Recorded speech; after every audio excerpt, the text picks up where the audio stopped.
বিসমিল্লাহির রহমানির রহিম। আজকে আমরা বানাতে চলেছি বারবিকিউ, ঘরোয়া পরিবেশে বারবিকিউ। এটার এক্সেপশনালটা হলো আমরা বারবিকিউ বানাবো রাইস কুকারে। শুনলে হয়তো আশ্চর্য লাগবে বিষয়টা, কিন্তু এটাই হলো কারিশমা আজকে, যে কীভাবে রাইস কুকারের ভিতরে কীভাবে বারবিকিউ করা সম্ভব, এটা আমি দেখাতে চলেছি। এর জন্য আমি বড় সাইজের দুইটা রান নিয়েছি। ব্রেস্ট ব্রেস্ট বাদ দিয়ে আমি শুধু রানের অংশটা নিয়ে এইভাবে এই চামড়াটা আমি ছুলে নিয়েছি। এই চামড়া আমাদের লাগবে না, এইভাবে আমরা ছুলে একেবারে দেখেন, একেবারে বড় সাইজের এই যে রান নিয়েছি, এই ছুলে নেব। আরও এটারও গায়ে আছে, আমি ছুলে দেখাচ্ছি। এই যে এইভাবে আমরা ছুলে ফেলবো। এই যে এটাকে আমরা ছুলে ফেললাম, ছুলে আমরা চামড়াটাকে আলাদা করে নিয়ে এটা আমরা এখন পিস করে কাটবো। ঠিক আছে, আমরা টুকরা করবো এটাকে আমরা বেশি টুকরা করতে যাব না। আমরা এখানে 3টা টুকরা বের করবো। এর থেকে এটা লেগ পিস একটা বের করলাম।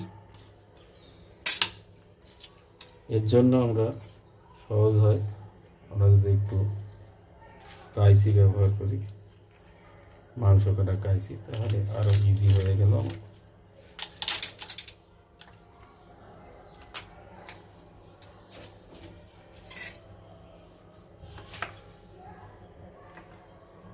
এখানে রাখলাম। তারপরে এখান থেকে আমরা আর একটা পিস বের করবো। এখান থেকে খুবই ইজি, আপনারা দেখেন কীভাবে কাটছি আমি। ঠিক এইভাবে আমরা এই 2-3টা পিস বের হলো, এর বেশি আর ছোটো করবো না আমরা। 3টা, এটাও ঠিক একইভাবে যেভাবে দেখিয়েছিলাম। আপনারা খুব একটু শার্পযুক্ত, একটু যদি এই ধরনের বড় না থাকে, তাহলে আপনারা একটা ছোট এই ধরনের ছুরিও ব্যবহার করতে পারবেন। একটু শার্প হতে হবে ছুরিগুলো। তারপরে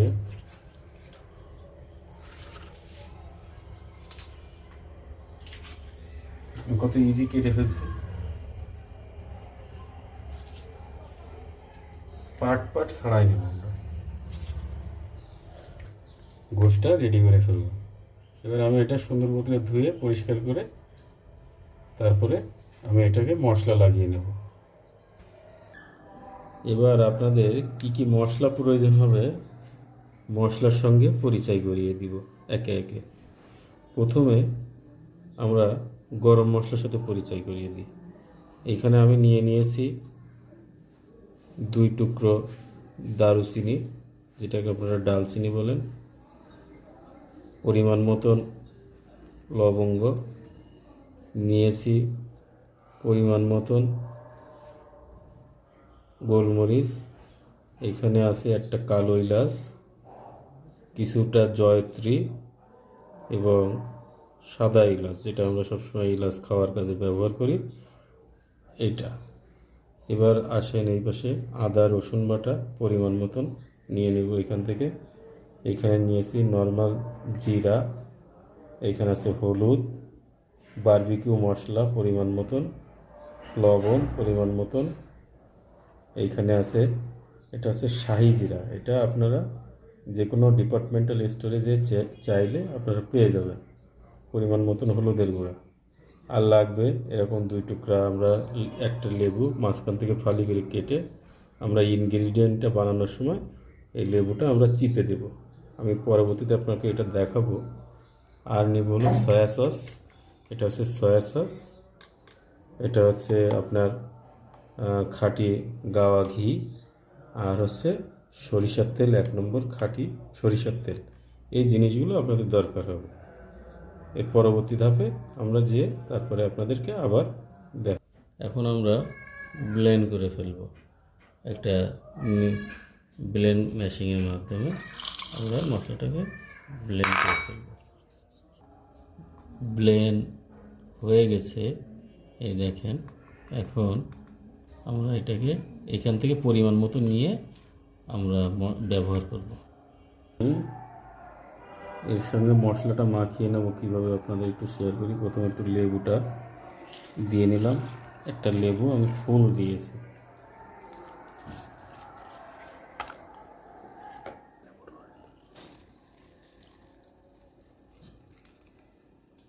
লেবুটা আমি কারণ বাজার থেকে কিনছিলাম, অনেক রস, সচরাচর এই সময় লেবুর এত রস হয় না। লেবু দেওয়া শেষ, লেবু দিয়ে আমি একটু লেবুর রসটার গায়ে মাখাই নিলাম। প্রথমে লেবু আমি আগে যে মশলাটা নিয়েছিলাম, এই যে আপনাদের পরিচয় করেছি, পুরো মশলাটা আমি দিয়ে দেবো এর ভিতরে। দিয়ে দিলাম মশলা, দিয়ে মাখাই নিচ্ছি। মাখানোর কাছে এটা স্বাদ নির্ভর করবে। যেভাবে যাচ্ছি আপনারা এইভাবে গেলে ভালো হবে। এবার আমি যে ম্যাজিক মশলাটা বানিয়েছিলাম, আপনাদের ম্যাজিক মশলা কী কী ছিল আপনাকে দেখিয়েছি। এই ম্যাজিক মশলাটা আমি এখানে 1 চামচ দেবো।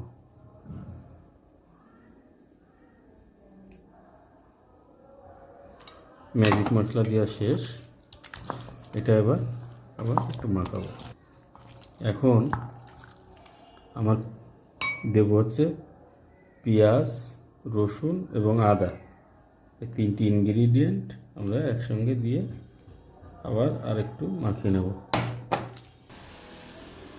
খুবই অল্প পরিমাণে সয়া সস, খুবই অল্প, বেশি দেওয়া যাবে না, দিলে স্বাদ ভালো আসবে না।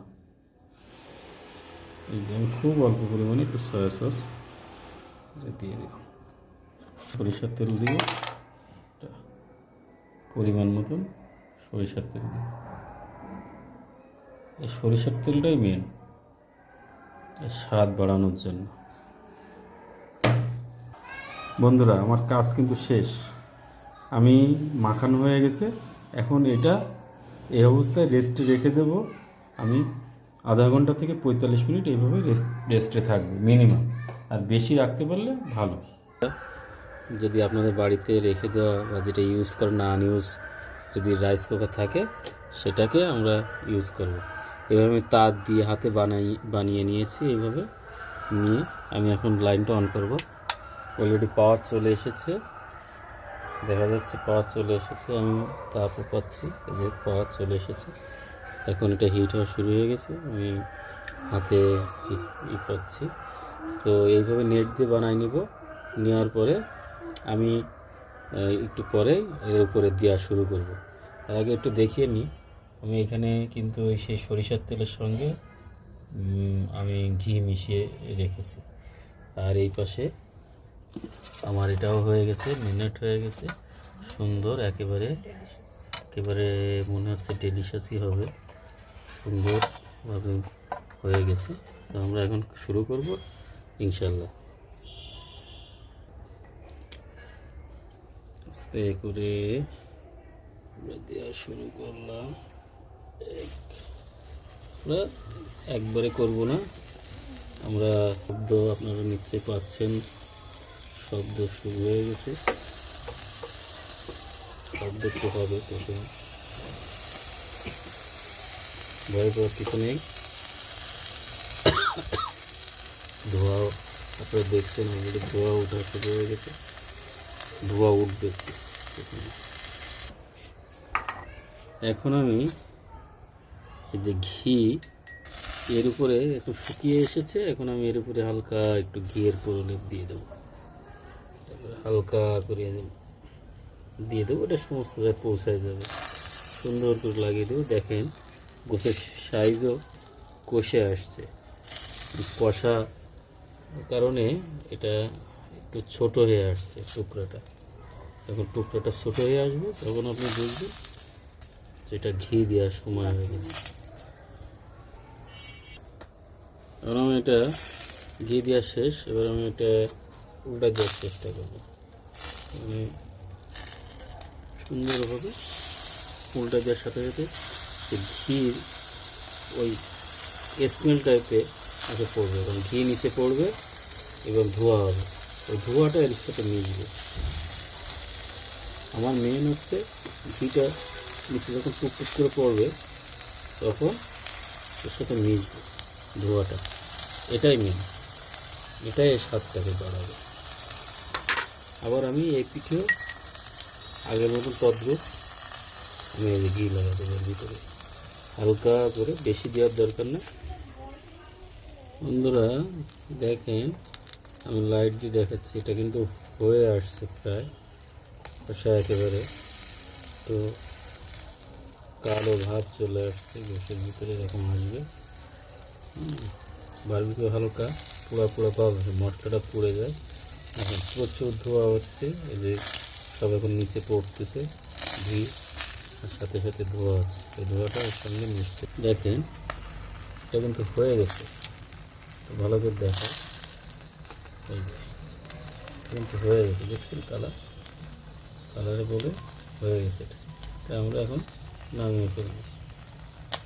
অনেক ধোয়া, এই যে নামিয়ে ফেললাম, প্রথম টুকরো নামালাম, হয়ে গেছে।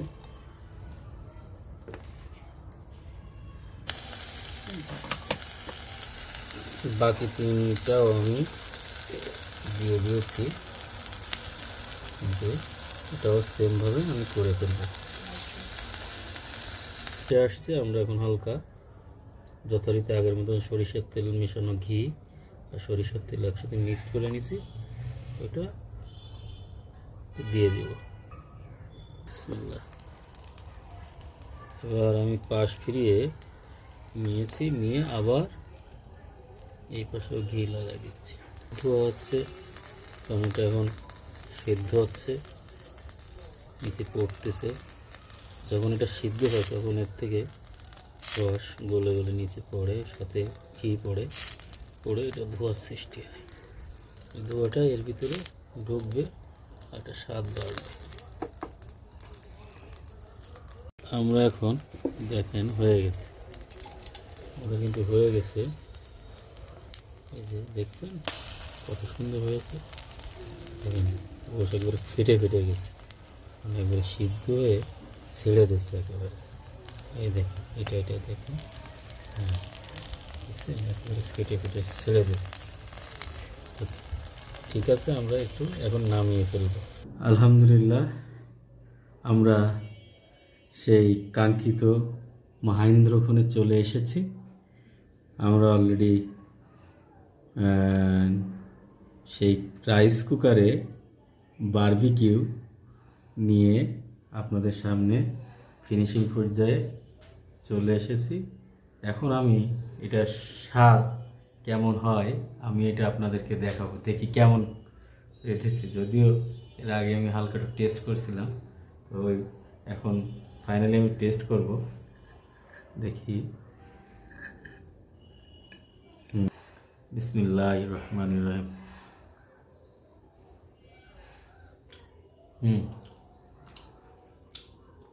চোখ বন্ধ হয়ে আসে, এত স্বাদ হয়েছে, সুপার সুপার। একবার বানিয়ে দেখুন না, বাসায় যদি এরকম ভাঙা অবস্থায় পড়ে আছে এরকম কোনো রাইস কুকার থাকে আপনাদের, যেটা আপনারা আনইউজ, পাতিলটা নষ্ট হয়ে গেছে, তো সেটা নিয়ে এটা ট্রাই করে দেখেন না। যদি কোনো সহযোগিতা লাগে আপনারা কমেন্টস করেন, কিভাবে এটা করবেন, রাইস কুকারটা কীভাবে প্রস্তুত করবেন আমি আপনাদেরকে বুঝিয়ে দিব। তা ভালো থাকবেন, শুভকামনা রইল, এবং আপনারাও বানিয়ে খেয়ে আমাকে জানাবেন ইনশাল্লাহ। আসসালামু আলাইকুম ওয়া রাহমাতুল্লাহ।